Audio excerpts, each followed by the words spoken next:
इयं ब्रह्मवेदान्तविदो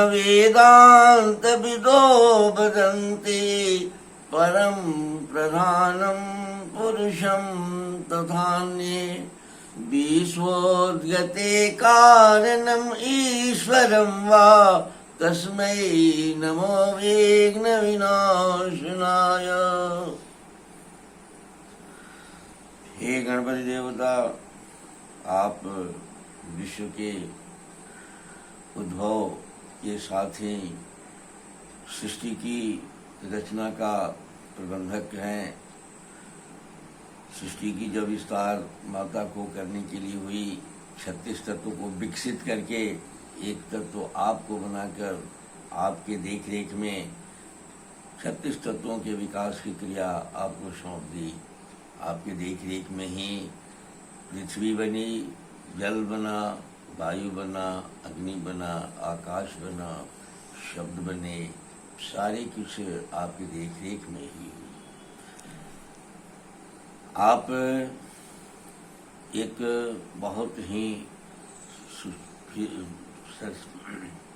सृष्टि के विस्तार के दिन से ही आप इस कार्यक्रम में लगे हुए हैं माता के माध्यम से। हमको इन बातों को समझाने के लिए भी आपने हमको वाणी दी, हमारे भीतर संवेदना दिया, हमारे भीतर समझ बूझ दी। उसको समझकर और मुझे कुछ अपनी भाव भी व्यक्त करने की अभिव्यक्ति की क्षमता दिया आपने। पूरे जगत के साथ आपने इस क्रिया को किया है, क्योंकि प्रत्येक के पास औरा मंडल है, प्रत्येक के पास वाणी है, प्रत्येक जीव जंतु के साथ पेड़ पौधों पे उनके पास अपनी संवेदना है, अपनी संवेदना को अभिव्यक्ति का शैली है, लेकिन एक दूसरे के समझ से परे है। क्योंकि आपकी प्रत्येक रचना अनूठा है। मनुष्य में भी अगर ले लिया जाए तो एक पुरुष जिसको आप पैदा करते हैं, या जो पैदा होता है, या जो जन्म लेता है या जन्म होता है, तो वो जगत के साथ ये अनूठा होता है। ऐसा है, विज्ञान ने भी इस बात की चर्चा किया है। आप तो अद्वितीय, वेद ने तो अद्वितीय कहा ही है कि मनुष्य अद्वितीय आता है और एक का जोड़ा नहीं होता है। विश्व में न था एक हमारा जोड़ा, एक जो भी पुरुष बना है उसका जोड़ा विश्व में न था, न है, न रहेगा, होगा। जैसी सृष्टि की रचना की जो ट्रेंड है, जैसी सृष्टि की रचना की जो क्रियाशीलता है, वो भी है। आप कर्म के अनुसार जब जन्म देते हैं और जीवन में जो काल के बाद बंधन में बांध कर जन्म देते हैं, बच्चा, जवान, बूढ़ा, प्रौढ़, सयान और मृत्यु, ये सारा का एक ऑटोमेटिक क्रिया आपके माध्यम से, यानी प्रकृति की जो निर्मात्री शक्तियाँ उसके माध्यम से, जिसका आप संचालक प्रबंधन संचालिका की प्रबंधक हैं, ये सारी क्रियाएं ऑटोमेटिक चलती रहती हैं।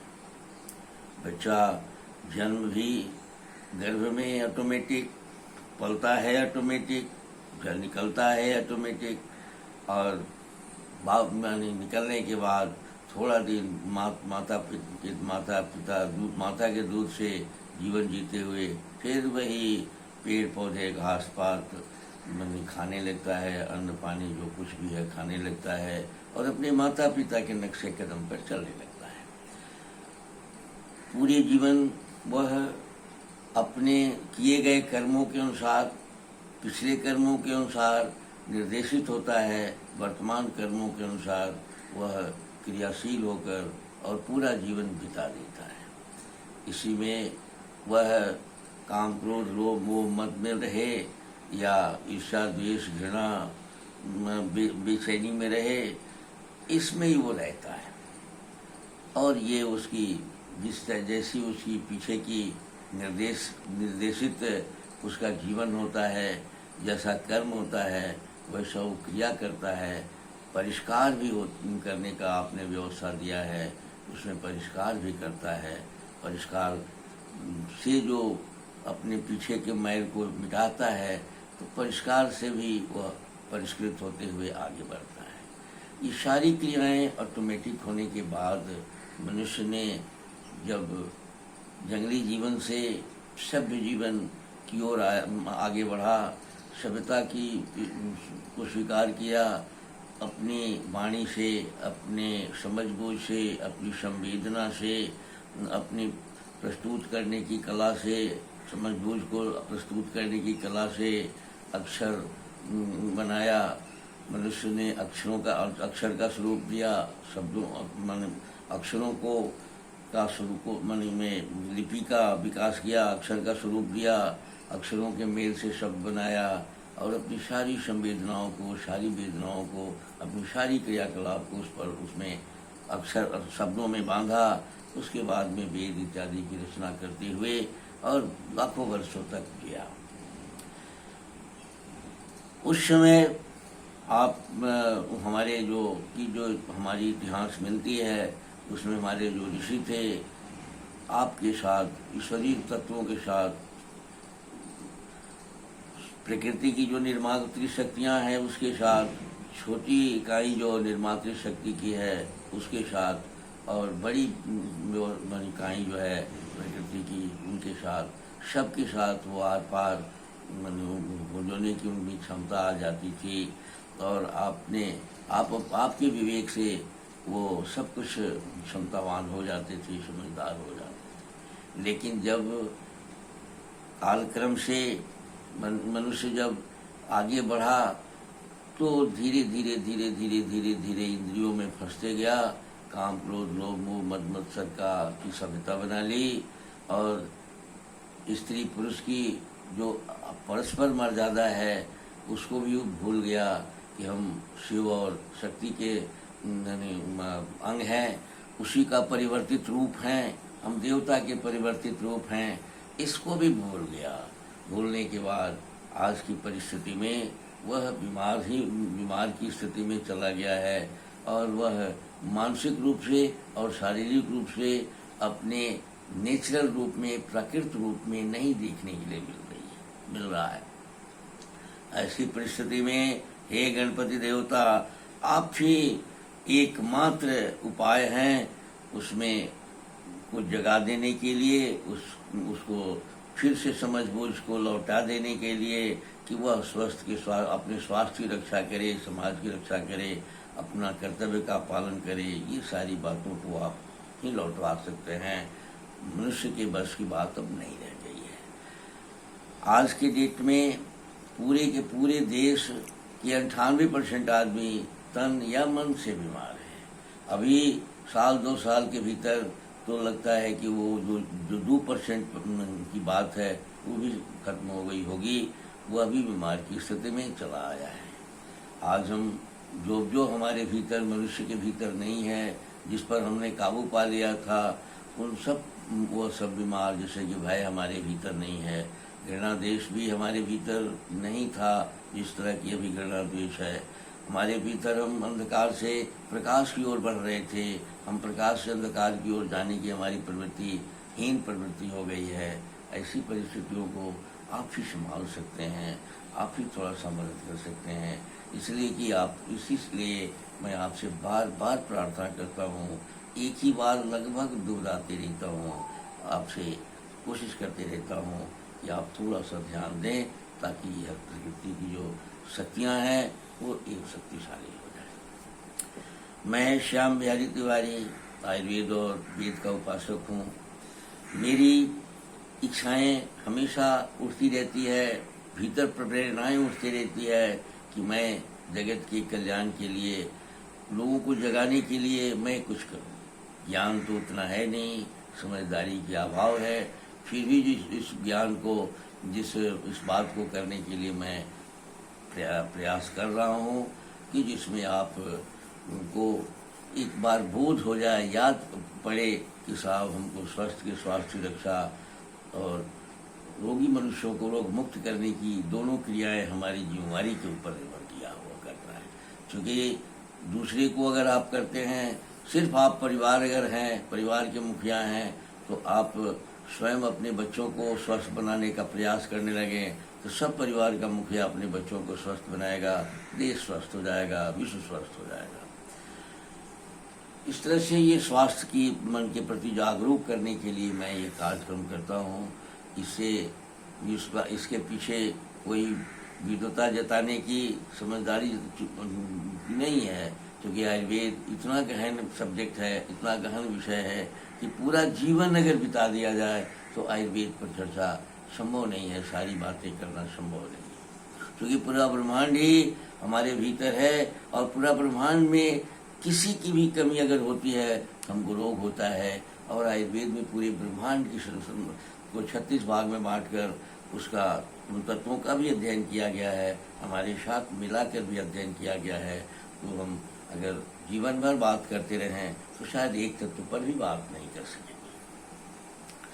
इस कार्यक्रम के तहत अभी हम तो माने रोग पर, क्योंकि शरीर तन और मन के रोगों पर हम लोग बातचीत करने की कोशिश कर रहे हैं, जिसमें कि पेट पर कुछ बातचीत हुई, बड़ी आंत पर में कुछ रोग था, कंस्टिपेशन और था, और पतला पैखाना की बात थी।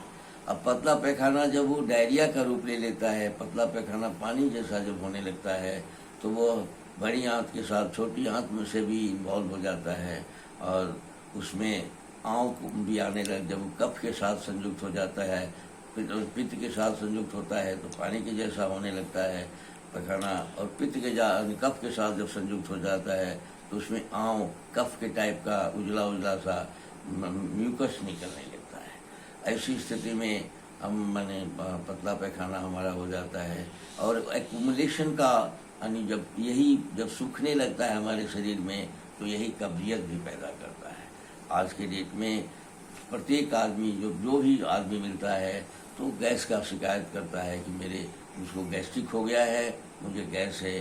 पतला पैखाना का भी शिकायत करता है कि हम जो खाते हैं पच नहीं रहा है। तो ये बात पित्त कफ तीनों का कुछ न कुछ समीकरण बिगड़ गया है हमारे खान पान के रहन सहन में, उस पर हम चर्चा करते हैं इस बीच में।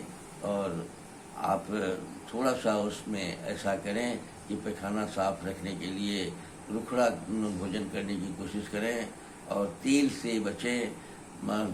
तेल खाने की बात आयुर्वेद ने नहीं कहा है कि तेल खाया जाए, तेल लगाने के लिए में बहुत उपयोगी है। भ्राजक पित्त के माध्यम से आपके पूरे शरीर के सारे रोगों को तेल मिटा सकता है अगर तेल को लगाने के क्रिया में रखा जाए, तेल की मालिश से किया जाए और खाने में आप तेल का इस्तेमाल नहीं के बराबर करें और थोड़ा सा और घी इत्यादि का इस्तेमाल अगर हो सके तो करें, न तो उबाल के उबला हुआ जैसे कि तैसे खाइए।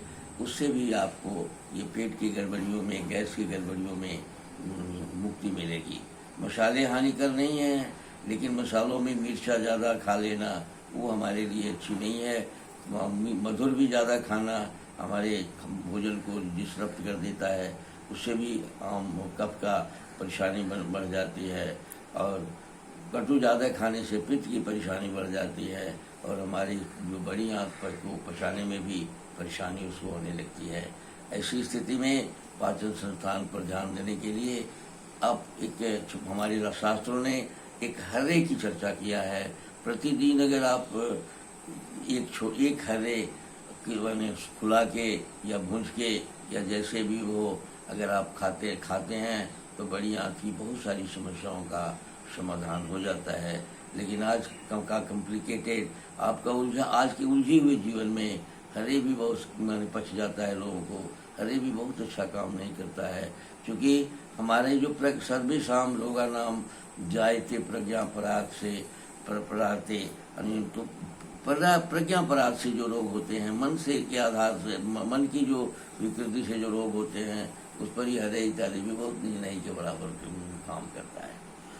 ऐसी स्थिति में आप थोड़ा सा अपने खान पान को टाइम का जो मैंने पीछे बताया है उस पर ध्यान दीजिए और कुछ जड़ी बूटियों का इस्तेमाल करने का आदत डालिए और थोड़ा सा उतने ही खाइए जितना आपका पच जाए और नींद और भोजन का एक समय का निर्धारण करके प्रकृति के साथ चलने की कोशिश कीजिए, आप स्वस्थ रहेंगे। इसी के साथ आज का यह कार्यक्रम आपको मैं समर्पित करता हूँ। धन्यवाद।